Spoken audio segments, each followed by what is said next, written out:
6 آج نومبر کی 6 نومبر 2024 درس توحید کے حوالے سے ہمارا یہ تیسرا درس ہے۔ مختصر درس سے 15 منٹ کے دورانیہ میں پچھلے درس میں ہم نے مختصر طور پر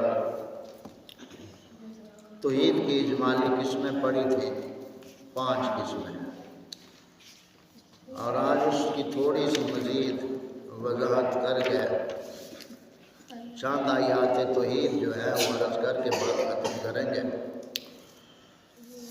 توحید کا معنی عرض کیا تھا کہ اللہ تعالیٰ کو ذات و صفات میں ایک ماننا، اور توحید کی 5 اقسام بتائی تھیں: توحید ذات، توحید صفات، توحید عبادت، توحید خلقت، اور 5ویں قسم توحید فی الطاعات۔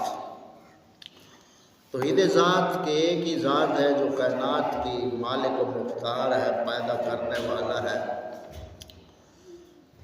اور توحید صفات، اس کی صفتیں بھی اسی کے ساتھ ہمیشہ سے ہیں، جیسے وہ عالم الغیب ہے اور ہر چیز کا جاننے والا ہے۔ اور توحید عبادت بھی وہی ایک ذات ہے جس کی عبادت کی جاتی ہے اور کرنی چاہیے، یعنی اس کی عبادت میں کوئی بھی شریک نہیں ہے، اللہ تعالیٰ کی ذات کی عبادت۔ اور چوتھی چیز تھی توحید خلقت، تخلیق کے اعتبار سے اللہ تعالیٰ ہی خالق ہے، ہر چیز کا پیدا کرنے والا ہے۔ اور 5ویں چیز توحید فی الطاعات، اللہ تعالیٰ کا حکم ہی اسی کا حکم ہے، کیونکہ مخلوق اسی نے پیدا کی ہے اور مخلوق پر حکم بھی اسی کا ہی ہے۔ یہ 5 قسمیں توحید کی۔ آج ہم مسلمانوں میں اللہ تعالیٰ کی ذات پاک کا بطور اسم مبارک تو تصور ہے کہ اللہ تعالیٰ وحدہ لا شریک ہے، ہم سب کو پیدا کرنے والا ہے۔ یہ بھی صرف ہمیں اس وقت یاد آتا ہے جب کوئی فوتگی ہو جاتی ہے، جب کسی پہ موت آ جاتی ہے، صرف اس وقت ہمیں ایک رسمی سا یہ نام پاک یاد رہتا ہے، موڑ اللہ دا حکم، بس یہ ہم نے کہنا ہوتا ہے موت کے وقت، اور وہ بھی ایک رسمی طور پر کہہ کر، بقیہ سب کچھ بھولے ہوئے ہیں۔ اللہ تعالیٰ کی ذات کو ماننا یہ ابلیس بھی مانتا ہے، شیطان ابلیس اللہ تعالیٰ کی ذات کو مانتا ہے، لیکن وہ کافر کیسے بنا؟ اللہ تعالیٰ کے حکم کو اس نے نہیں مانا۔ آج ہم مسلمان بحیثیت قوم، ہم غور کریں کہ ہم اللہ تعالیٰ کا حکم کون کون سا مان رہے ہیں یا مانتے ہیں۔ تو حکم کے حوالے سے جتنے بھی فرقے ہیں مسلمانوں میں، حکم کسی اور کا مان رہے ہیں، اور بیانات تقاریر وہ توحید کی ہو رہی ہے۔ حکم کے اعتبار سے پوری دنیا کے اوپر جتنے مسلمان ہیں خدا تعالیٰ کے حکم پہ نہیں ہیں، کیونکہ حکم تو اللہ تعالیٰ کا ہے۔ فَالْحُكْمُ لِلَّهِ الْعَلِيِّ الْكَبِيرِ، تو حکم اللہ تعالیٰ کے لیے ہے جو سب سے بلند ہے، بڑا۔ 24 پارہ سورۃ مومن آیت 12، سورۃ الانعام آیت 67، سورۃ قصص آیت نمبر 80-88، اللہ تعالیٰ کی یہ صفات حکم کے حوالے سے۔ دوسری آیہ مبارکہ وَلَا يُشْرِكُ فِي حُكْمِهِ أَحَدًا، اور وہ اپنے حکم میں کسی کو شریک نہیں کرتا۔ 15 پارہ سورۃ الکاف آیت نمبر 26، 13 پارہ یوسف سورۃ یوسف آیت نمبر 67۔ یہ توحید کی پانچویں قسم یعنی حکم اور اطاعت صرف اور صرف اللہ تعالیٰ ہی کی ہے، اور رسول کریم صلی اللہ علیہ وآلہ وسلم کی اطاعت حکم و حقیقت میں اللہ تعالیٰ کی اطاعت ہے اور اللہ تعالیٰ کا حکم ہے۔ من یطیع رسول فقد اطاع اللہ، کہ جس نے رسول کی اطاعت کی اس نے اللہ تعالیٰ کی اطاعت کی۔ تو مطلقاً اللہ اور اللہ کے رسول کا حکم فرض ہے ماننا ہر مسلمان پر بحیثیت مسلمان، اور اگر وہ یہ حکم نہیں مانتا، ذوات کو مانتا بھی ہے تو کیا مانتا ہے؟ حکم میں سب کچھ ہے۔ آج ہمیں اللہ تعالیٰ کے ذات میں تو ہم کہتے ہیں اللہ تعالیٰ ہے، لیکن اللہ تعالیٰ کے احکام میں ہم شک میں پڑے ہوئے ہیں، شک میں پڑے ہوئے ہیں۔ اللہ تعالیٰ فرماتا ہے 13 پارہ سورۃ ابراہیم آیت نمبر 10، افی اللہ شک، کیا اللہ میں شک کرتے ہو؟ فاطر السماوات والارض، زمین اور آسمان کا بنانے والا ہے۔ تو کائنات کا خالق و مالک و رازق کا صرف ایک وحدہ لا شریک اللہ تعالیٰ کی ذات ہے، کائنات میں کوئی اور خدا نہیں ہے۔ اللہ تعالیٰ ارشاد فرماتا ہے پارہ 17 سورۃ الانبیاء آیت نمبر 22، لو کان فیہما آلہۃ الا اللہ لفسدتا، اگر زمین و آسمان میں اور خدا ہوتے تو زمین و آسمان میں ضرور فساد آ جاتا اور یہ تباہ ہو جاتے۔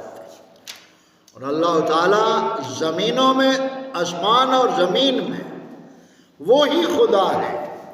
اب یہ جو رٹا لگاتے ہیں لوگ کہ اللہ تعالیٰ بس اوپر ہے، عرش پہ ہے، اوپر والا جانے، یہ بھی غلط عقیدہ لوگوں میں ہے۔ اللہ تعالیٰ زمین و آسمان میں۔ اللہ تعالیٰ ارشاد فرماتا ہے 25 پارہ سورہ زخرف آیت نمبر 84، وَهُوَ وَالَّذِي فِي السَّمَاءِ إِلَٰهٌ وَفِي الْأَرْضِ إِلَٰهٌ، اور وہی آسمانوں والا خدا اور زمین والوں کا خدا ہے، اور وہی علم و حکمت والا ہے۔ ہر چیز کا خالق و مالک وہی ہے، اور اسی کے دست قدرت میں، دست اختیار میں ہر چیز کی چابیاں ہیں۔ 24 پارہ سورہ زمر آیت نمبر 63، لاہ مقالید السماوات والارض والذین کفروا بآیات اللہ اولئک هم الخاسرون، اسی کے لیے زمین و آسمان کی چابیاں، اور جنہوں نے اللہ کی آیتوں کا انکار کیا وہی نقصان میں ہے۔ تو توحید پھر اطاعت اللہ تعالیٰ کے حکم کے حوالے سے اکثر مشرک لوگ، اکثر دنیا مشرک کیوں ہے؟ اس حوالے سے چند آیات ہم پڑھ کر بات ختم کرتے ہوئے، اللہ تعالیٰ ارشاد فرماتا ہے پارہ 13 سورۃ یوسف آیت نمبر 106، وَمَا يُؤْمِنُ أَكْثَرُهُم بِاللَّهِ إِلَّا وَهُم مُشْرِكُونَ، ان میں اکثر وہ ہیں کہ اللہ تعالیٰ پر یقین نہیں لاتے مگر شرک کرتے ہیں، یعنی اللہ تعالیٰ کو بھی مانتے ہیں اور ساتھ شرک بھی کرتے ہیں۔ آیت نمبر 2 پارہ 21 سورۃ روم آیت نمبر 42، قُلْ سِیرُوا فِی الْأَرْضِ فَانظُرُوا کیف کان عاقبۃ الذین من قبل کان اکثرهم مشرکین، تم فرماؤ زمین میں چل کر دیکھو کیسا انجام ہوا اگلوں کا کہ ان میں اکثر مشرک تھے۔ تیسری آیت، وَإِذَا ذَكَرْتَ رَبَّكَ فِي الْقُرْآنِ وَحْدَهُ وَلَوْا عَلَىٰ أَدْبَارِهِمْ نُفُورًا، 15واں پارہ سورہ بنی اسرائیل آیت نمبر 46، اور جب قرآن میں تم اکیلے رب کی یاد کرتے ہو تو وہ پیٹھ پھیر کر بھاگتے ہیں، نفرت کرتے ہیں۔ یعنی اللہ تعالیٰ فرما رہا گیا محبوب صلی اللہ علیہ وسلم جب آپ قرآن میں اکیلے اللہ تعالیٰ کا ذکر کرتے ہیں تو مشرک جو ہے وہ پیٹھ لے کر بھاگ جاتے ہیں، منہ پھیر لیتے ہیں، نفرت کرتے ہیں۔ چوتھی آیت، ذالکم بأنہ اذا دعی اللہ وحدہ کفرتم وَإِن یشرک بہ تؤمنوا، 24 پارہ سورۃ مومن آیت نمبر 12۔ اللہ تعالیٰ ارشاد فرماتا ہے یہ اس پر ہوا کہ جب ایک اللہ تعالیٰ کو پکارا جاتا تو تم کفر کرتے، اور اس کا شریک ٹھہرایا جاتا تو تم مان لیتے۔ آیت نمبر 5، وَإِذَا ذُكِرَ اللَّهُ وَحْدَهُ اشْمَأَزَّتْ قُلُوبُ الَّذِينَ لَا يُؤْمِنُونَ بِالْآخِرَةِ وَإِذَا ذُكِرَ الَّذِينَ مِن دُونِهِ إِذَا هُمْ يَسْتَبْشِرُونَ۔ 24 پارہ سورہ زمر آیت نمبر 45۔ اور جب ایک اللہ کا ذکر کیا جاتا ہے تو دل سمٹ جاتے ہیں، اور جب ایک اللہ تعالیٰ کا ذکر کیا جاتا ہے تو دل سمٹ جاتے ہیں ان کے جو آخرت پر ایمان نہیں لاتے، اور جب اس کے سوا اوروں کا ذکر کرتے ہوتا ہے تو جب بھی وہ خوشیاں مناتے ہیں۔ یہ چند آیات مبارکہ توحید کے حوالہ سے وہ ہے کہ جو آیات پڑھ کر مخالفین ہمارے جو ہیں ان آیات مبارکہ کو پڑھ کر عمل سنت و جماعت مسئلہ کے حق کو پکا ٹھکا مشرک ثابت کرنے کی کوشش کرتے ہیں، اور وہ یہ دعوے بھی کرتے ہیں کہ سنی جو ہیں وہ یہ آیتیں نہیں پڑھ کر سناتے، جلسوں میں اپنے دروس میں یہ آیتیں نہیں پڑھ کر سناتے۔ تو یہ 5 آیتیں ہیں بالخصوص جو وہ پڑھتے ہیں کہ اکثریت مشرک ہے۔ اس حوالے سے آج کے ہم نے اس مختصر درس میں صرف ان آیات کو لیا ہے، ان کی وضاحت اور معنی اور تفسیر جو ہے انشاءاللہ تعالی آگے جیسے سلسلہ یہ چلائیں گے تو یہ ہم اس کے ساتھ کریں گے۔ اور یہ 5 آیتیں جو ہیں اصل میں ان مشرکین کے بارے میں ہیں جو ابتدا میں مشرکین مکہ تھے اور انہوں نے اپنے بتوں کو خدا تعالیٰ کی خدائی میں شریک بنا رکھا تھا، اور وہ اکثر مشرک لوگ تھے، اور انہوں نے یہاں مسلمانوں میں یہ سلسلہ انہی آیات کو لے کر مسلمانوں کو مشرک بنانا شروع کر دیا۔ تو یہی ہمارا جو درس چل رہا ہے توحید اور شرک کے حوالے سے، یہ اس کی آج ہم نے تیسرا حصہ، تیسری قسط کو آیات کے حوالے سے بیان کیا ہے، اور ان آیات کا خلاصہ ان لوگوں کے نزدیک کیا ہے بس یہی بات ختم کرتے ہیں، اور پھر ان کے نعرے بھی ایسے ہی ہوتے ہیں۔ وہ کہتے ہوتے ہیں صرف اور صرف اللہ مدد، باقی سب شرک و بدعت، صرف اور صرف اللہ مدد، باقی سب شرک و بدعت۔ پھر وہ کہتے ہوتے ہیں نہ حنفیہ نہ شافیہ، یہ ان کے نعرے لگتے ہیں، نہ حنفیہ نہ شافیہ، محمدیہ محمدیہ محمدیہ۔ اب یہ وہی میں نے جو حرف یا آپ کو بتایا تھا کہ آج بدھ ہے یا آج نومبر ہے، یہ جو یہاں بیچ میں نے کہا آج بدھ ہے یا نومبر ہے، یہ جملہ ٹھیک ہے؟ بولتے نہیں، یہ جملہ ٹھیک ہے؟ تو دن کے مقابلے میں دن ہوتا ہے، مہینے کے مقابلے میں مہینہ ہوتا ہے، تو حرف یا کا صحیح استعمال ہے آج بدھ ہے یا جمعرات، یہ جملہ ٹھیک ہے۔ یہ ہم کہتے ہیں نہ حنفیہ نہ شافیہ، محمدیہ محمدیہ، یعنی ہم حنفی شافی نہیں ہیں، ہم تو محمدی ہیں۔ تو بھائی یہ بھی بتاؤ محمدی کن کے مقابل میں ہو، جیسے ہم نے آپ تمام طلباء کو بتایا، تو ہم محمدی کن کے مقابل ہیں؟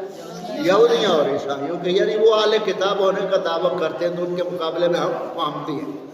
آخر میں پھر ان کا ایک شعر ہوتا ہے، وہ کہتے ہیں کافی ہے اللہ سب کی حاجت روائی کے لیے، نبی پیغمبر امام ولی فقط رہنمائی کے لیے، پڑھتے ہو نماز میں ایاک نعبد و ایاک نستعین، پھرتے ہو پھر بھی در بدر مشکل کشائی کے لیے۔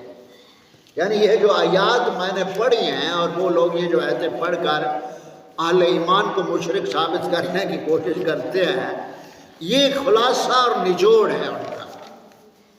وہ کہتے ہیں کہ کافی ہے اللہ سب کی حاجت روائی کے لیے، نبی پیغمبر امام ولی فقط رہنمائی کے لیے، پڑھتے ہو نماز میں ایاک نعبد و ایاک نستعین، پھر بھی پھرتے ہو در بدر مشکل کشائی کے لیے۔